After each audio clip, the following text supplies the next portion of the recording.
حسن کو کسی نے نامزد نہیں کیا تھا، نہ انہوں نے اپنی امیدواری کے ساتھ اپنی طاقت کے بل پر خلافت حاصل کی تھی، بلکہ حضرت علی سے جب یہ کہا گیا تھا کہ کیا ہم آپ کے بیٹے حسن کے ہاتھ پر بیعت کر دیں، تو انہوں نے فرمایا تھا کہ میں نہ تمہیں روکتا ہوں نہ حکم دیتا ہوں، یہ تمہارا معاملہ ہے، تم جسے مناسب سمجھو اس کے ہاتھ پر بیعت کر لو۔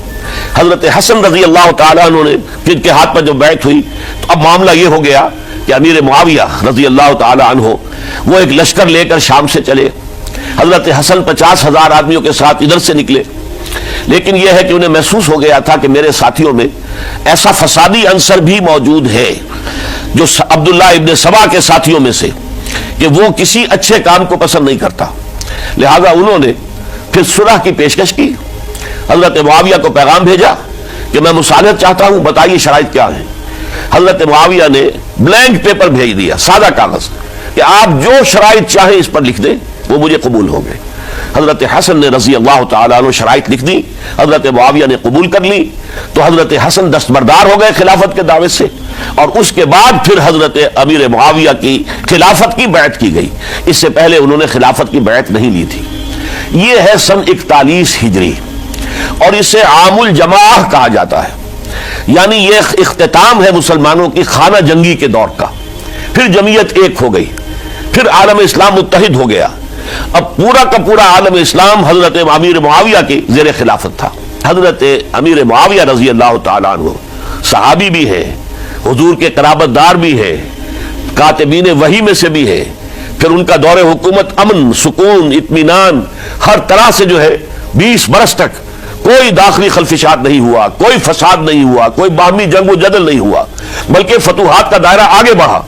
اس کے باوجود چونکہ انہوں نے طاقت سے خلافت حاصل کی، لہذا ان کے دور خلافت کو ہم خلافت راشدہ میں تسلیم نہیں کرتے۔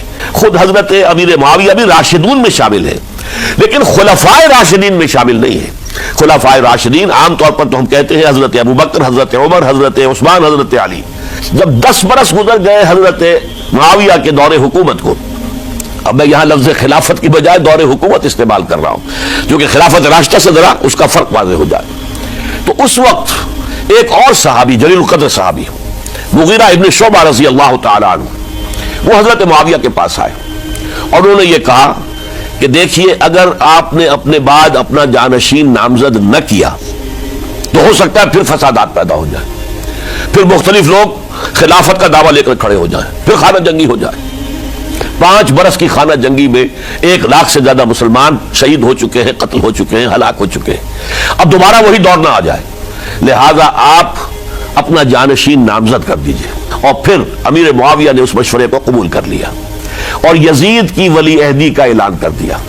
یہ بالکل مڈل ہے، حضرت امیر معاویہ کے دور خلافت کا درمیان، یہ 10 سال جب ہو گئے تھے حضرت امیر معاویہ کی خلافت کو یا حکومت کو، تب یہ معاملہ پیش آیا، اور یزید کے ہاتھ پر یہ بیعت ولی عہدی تمام جو بھی مختلف گورنرز تھے ان کے ذریعے سے کہہ دیا گیا اپنے اپنے علاقے کے لوگوں سے بیعت لے لو۔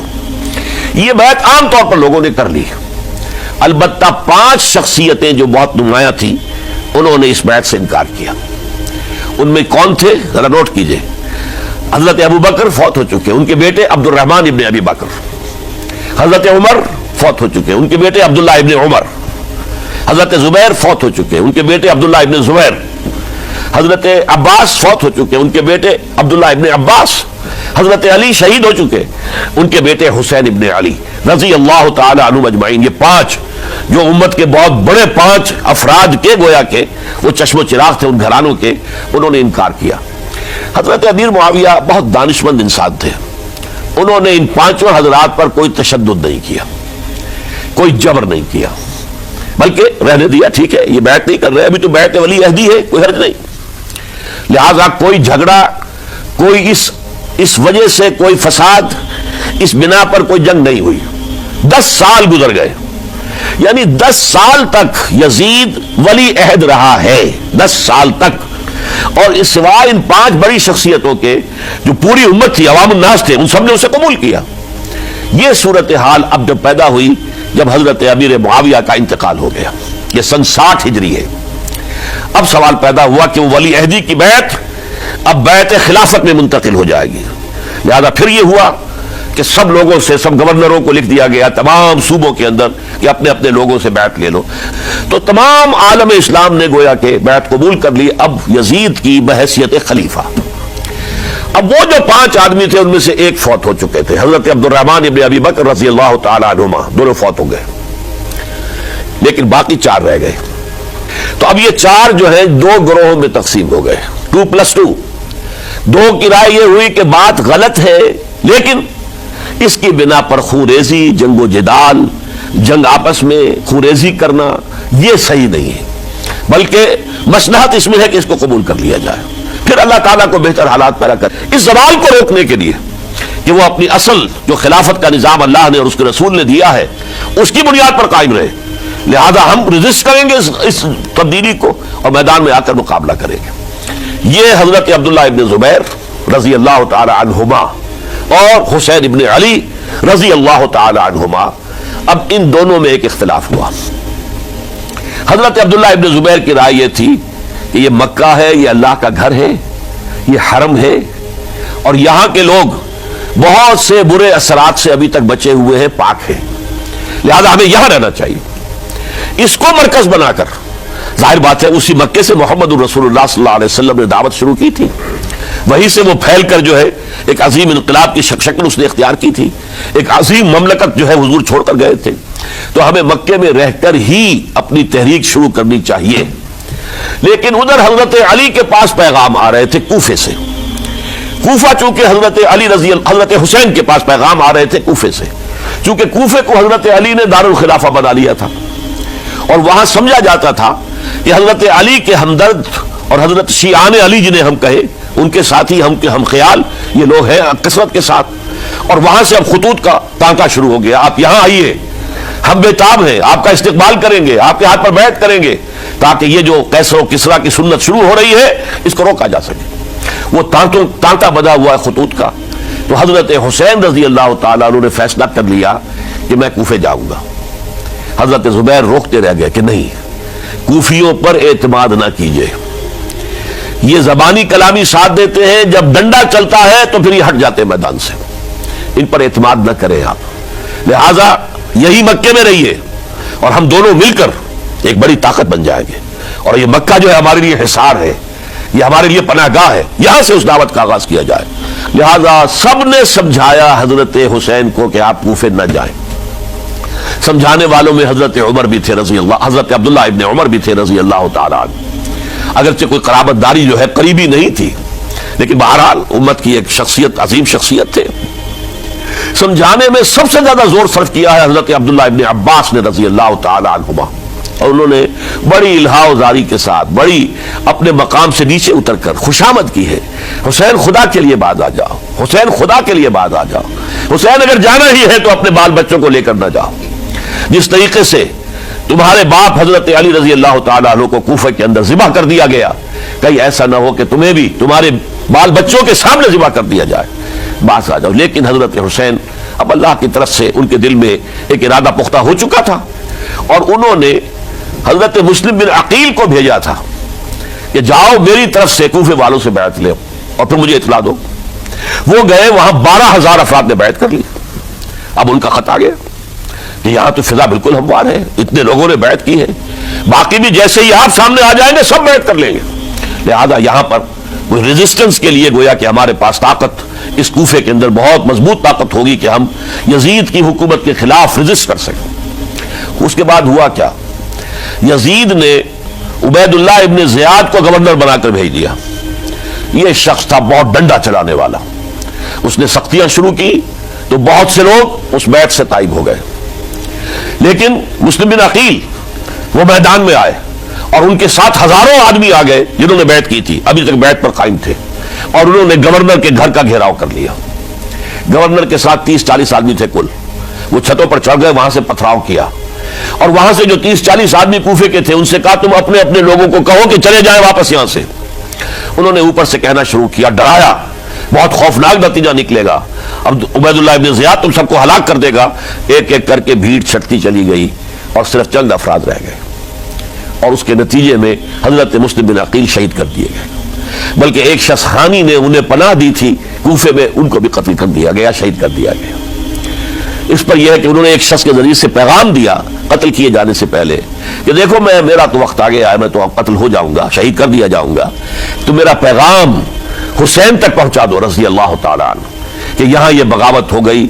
لوگوں نے، کوفیوں نے، الکوفی لا یوفی، کوفی جو ہے وہ پورا نہیں کرتا اپنے عہد کو اور وفا کو، اس کا ایک ثبوت ہمیں مل گیا ہے، یہ سب کے سب منحرف ہو گئے بیعت سے، آپ جہاں تک آ گئے وہاں سے واپس چلے جائیے۔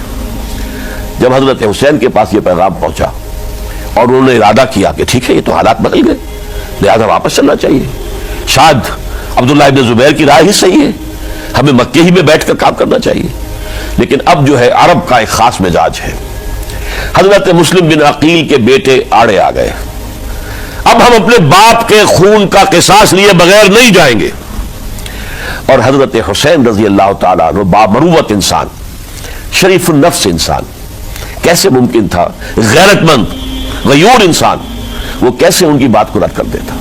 لہذا اچھا چلو چلتے ہیں کوفے کی طرف، آگے بڑھتے چلے گئے، کربلا میں پہنچ گئے، جو کچھ وہاں ہوا پھر آپ کو معلوم ہے، اس میں یہ بات ہے پہلے 1000 کا لشکر بھیجا تھا عبید اللہ ابن زیاد نے، اس پر حضرت حسین رضی اللہ تعالیٰ عنہ نے جو باتیں کہیں وہ کچھ اثر انداز ہو گئی، ان کا افسر جو تھا حر بن یزید تمیمی، وہ بعد میں حضرت حسین کا حامی ہو گیا اور حضرت حسین کے ساتھ ہی اس کو بھی شہادت نصیب ہوئی۔ پھر دوسرے کو بھیجا عمرو بن سعد، عمرو بن سعد بھی ایک بڑی عظیم شخصیت کا بیٹا تھا، حضرت سعد ابن ابی وقاص جو فاتح ایران تھے، اب ایک بڑے صوبے کا گورنر بھی تھا، اس وقت 4000 آدمی دے کر بھیجا، وہ بھی نرمی کرتا رہا، اس نے کوئی تشدد نہیں کیا، اس کے اندر بہرحال اپنے عظیم باپ کے خون کا کچھ اثر تھا۔ حسین سے میری بیعت لو، یعنی میری بیعت کے ذریعے یزید کی بیعت لو اور اسے پکڑ کر لا کر میرے سامنے پیش کرو۔ لہذا پھر اس نے ایک بہت خوخار شخص کو زیادہ فوج دے کر بھیجا ہے، اور وہ جو ہے اس نے آ کر جو ہے شمر نے پھر اس نے فیصلہ کن معاملہ کیا۔ حضرت حسین رضی اللہ تعالیٰ عنہ نے ان دنوں میں جو وہاں گزرے ہیں، جتنے بھی کوفی آئے ہوئے تھے نا، اکثر و بیشتر تو کوفے کے لوگ تھے، ان سے کہا کہ میں خود نہیں آیا، تم نے مجھے بلایا تھا، اے فلاں ابن فلاں کیا تم نے مجھے خط نہیں لکھا تھا کہ آؤ؟ اے فلاں ابن فلاں کیا تم نے مجھے پیغام نہیں بھیجا تھا کہ یہاں تشریف لائیے؟ اور دیکھو میرے پاس تمہارے خطوط موجود ہیں۔ وہ ایک تھیلا جس میں کہ خطوط تھے وہ بھی لا کے میدان میں رکھ دیا۔ اب انہیں پتا چل گیا کوفیوں کو، اگر اب حسین زندہ دمشق پہنچ گئے یزید کے پاس تو یہ ہم سب کا بھاڑا پھوڑ دیں گے، ہماری شامت آ جائے گی، لہذا اب تو کسی صورت انہیں زندہ نہیں رہنے دینا۔ یہی وجہ ہے حضرت حسین کو شہید کرنے کے بعد، یہ نوٹ کر لیجئے، 72 آدمی تھے کل، جس کو کہہ لے لشکر حضرت حسین کا رضی اللہ تعالیٰ عنہ، ان میں سے 20 خاندان بنی ہاشم کے چشم و چراغ تھے، وہ بڑی بہادری سے لڑے ہیں، بڑی بہادری سے لڑے، ایک ایک نے لڑ کر جان دی ہے، بہت سو کو مارا ہے۔ یقاتلون فی سبیل اللہ فیقتلون ویقتلون، قتل کر بھی رہے تھے، قتل ہو بھی رہے تھے، ایک ایک کر کے قتل ہو رہے تھے، شہید ہو رہے تھے۔ 20 جو ہے خاندان بنی ہاشم میں سے شہید ہوئے ہیں۔ حضرت حسین رضی اللہ تعالیٰ عنہ کا ایک بہت ہی انفنٹ چھوٹا بچہ وہ بھی شہید ہوا ہے، باقی سب مرد، تمام مرد، سوائے ایک حضرت حسین کے بیٹے حضرت علی بن حسین زین العابدین کہلائے بعد میں، وہ بیمار تھے، وہ جنگ میں حصہ نہیں لے سکتے تھے، وہ بچ گئے صرف۔ اچھا حضرت حسین شہید ہو گئے، یہ ہے 10 محرم الحرام سن 61 ہجری۔ کیا مطلب ہے؟ حضور کے انتقال کے ٹھیک 50 برس بعد، سن 11 ہجری میں حضور کا انتقال، اور سن 61 ہجری میں حضور کے نواسے اور جن کے بارے میں حضور نے فرمایا سیدہ شباب اہل الجنہ، حضرت حسین شہید کر دیے گئے۔ اور اس کے بعد اس لشکر نے خیموں کو آگ لگا دی۔ یہاں نکتہ سمجھ لیجیے، آگ کیوں لگائی؟